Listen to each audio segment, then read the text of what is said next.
മരങ്ങാട്ടുപള്ളി പഞ്ചായത്തിലെ പൈക്കാട് ഭാഗത്ത് കനത്ത കാറ്റ് നാശം വിതച്ചു. പൈക്കാട് വളകുഴി റോഡിൽ ഗതാഗതം തടസ്സപ്പെട്ടു. റബ്ബർ മരങ്ങൾ ഒടിഞ്ഞു വീണും വൻമരങ്ങൾ കടപുഴകി വീണും വൻ നാശനഷ്ടമുണ്ടായി.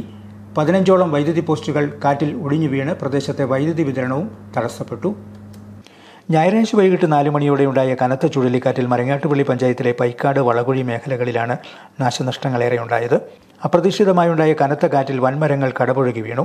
തേക്ക്, ആഞ്ഞിലി, പുളിമരം തുടങ്ങിയവ മറിഞ്ഞു വീണ് വീടുകൾക്ക് നാശനഷ്ടമുണ്ടായി. പൈക്കാട് പള്ളിയുടെ സ്ഥലത്തെ 150ഓളം റബ്ബർ മരങ്ങൾ ഒടിഞ്ഞു വീണു. കല്ലൂരിൽ ജെയിംസിന്റെ വീടിന് മുകളിലേക്ക് മരം കടപുഴകി വീണു. വീട്ടിലെ തൊഴുത്ത് പൂർണ്ണമായും നശിച്ചു. കല്ലൂരിൽ ജയന്റെ വീടിന് സമീപത്തെ ഷെഡ് മരം വീണ് തകർന്നു. വീശിയടിച്ച കാറ്റിൽ മരങ്ങൾ ഒടിഞ്ഞു വീണത് ആശങ്കയ്ക്കിടയാക്കിയതായി ജയൻ പറഞ്ഞു.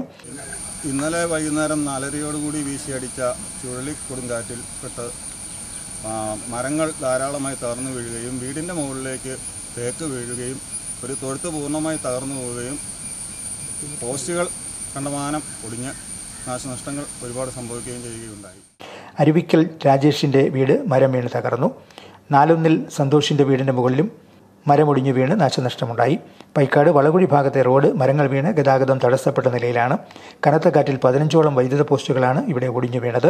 വൈദ്യുതി ബന്ധം നിലച്ചു. പോസ്റ്റുകൾ മാറ്റിയിട്ട് വൈദ്യുതി വിതരണം പുനഃസ്ഥാപിക്കാനുള്ള തീവ്ര ശ്രമത്തിലാണ് KSEB ജീവനക്കാർ. ലൈനുകൾ പൊട്ടിവീണ് കേബിൾ TV സർവീസും തടസ്സപ്പെട്ടു. നാശനഷ്ടമുണ്ടായ പ്രദേശങ്ങൾ മോൻസ് ജോസഫ് MLA സന്ദർശിച്ചു. നാശനഷ്ടം വിലയിരുത്തി നഷ്ടപരിഹാരം നൽകാൻ നടപടി സ്വീകരിക്കുമെന്ന് MLA പറഞ്ഞു. ജനപ്രതിനിധികളും റവന്യൂ ഉദ്യോഗസ്ഥരും സ്ഥലത്തെത്തിയിരുന്നു. Star Vision News, Pala.